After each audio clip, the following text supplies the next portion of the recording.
حضرت مخدوم اشرف جہانگیر سمنانی اپنے وقت کے مجدد ہیں. آپ اردو کی تدوین کے تاریخ اٹھا کر پڑھیے. اردو زبان کے موجدین میں ایک نام امیر خسرو کا ہے تو ایک نام حضرت مخدوم اشرف جہانگیر سمنانی کا ہے. ہاں جنہوں نے قرآن مقدس کی تفسیر فارسی میں لکھی اسے مخدوم اشرف جہانگیر سمنانی کہتے. سینکڑوں سالوں کی محنتیں اپنی جگہ مسلم ہے، مگر ذرا غور فرمائے جب ان کے گدا بھر دیتے ہیں شاہان زمانہ کی جھولی، محتاج کا جب یہ عالم ہے تو مختار کا عالم کا.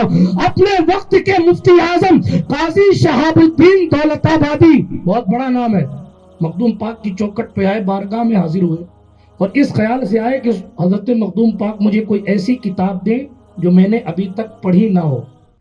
وہ آئے نا حضرت مخدوم پاک کی چوکٹ میں حاضر ہوئے تو حضرت مخدوم پاک نے ان کا یہ خیال ان کے بیٹھتے ہی جان لیا، زبان سے نہیں کہا، انہوں نے جان لیا. قاضی تھے اپنے وقت کے، بہت بڑے مفتی تھے، شہاب الدین دولت آبادی. حضرت مخدوم پاک نے بیٹھتے ہی ایک کتاب دی جس کا نام تھا ہدایہ. علماء جانتے ہیں فن فقہ میں اہل سنت کے یہاں پڑھائی جاتی ہے، دیوبندی میں پڑھاتے ہیں اس کو. امام فرقی نانی المرغی نانی کی کتاب ہدایہ اٹھا کر حضرت مخدوم پاک نے قاضی شہاب الدین کو دی. اچانک حاشیے ذہن پر قصہ آ گیا، پڑھ دیتا ہوں. جیسے ہدایہ اٹھا کے دی نا، بڑی مشہور و معروف کتاب ہے ہدایہ، فقہ مسئلے مسائل کی فن میں بڑی مشہور و معروف کتاب، ماخذ ہے ہمارا.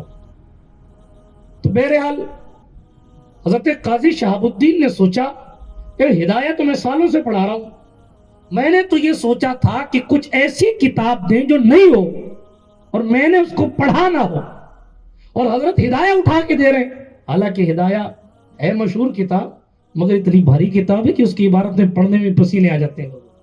ہاں لیکن یہ جتنی چھوٹی کتابیں آپ کو ملتی ہیں، نظام شریعت، قانون شریعت، بہار شریعت وغیرہ وغیرہ وغیرہ وغیرہ، وہ سب اس سمندر کے قطرات ہیں، سمجھے.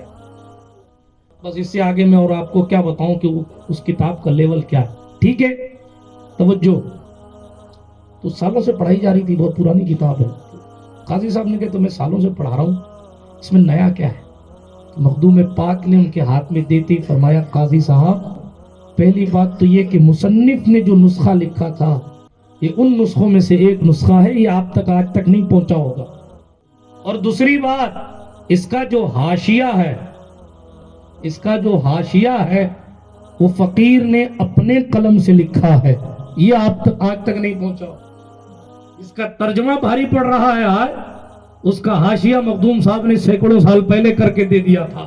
اب مجھے بتائیں غریب نواز کی 8ویں پشت مریدوں غلاموں میں اتنا علم ہے تو پھر سلطان کی شاہی کا عالم ہوگا.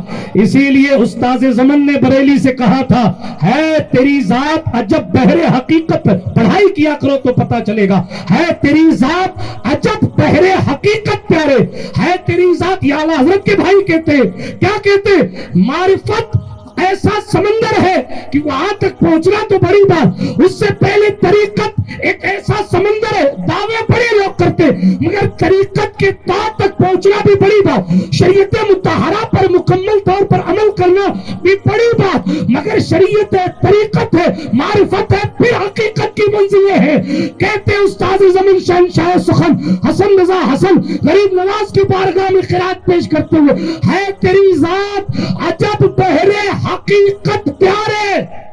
کسی تیراک نے پایا نہ کنارہ تیرا، کسی تیراک نے پایا نہ کنارہ تیرا، وہ غریب نواز ہے. بہرحال چاہے تو اشاروں سے اپنے کایا ہی پلٹ دے دنیا کی، یہ شان خدمت گاروں کی سردار کا عالم کیا ہو. بات کو میں اختتام کی طرف لے کر جاؤں.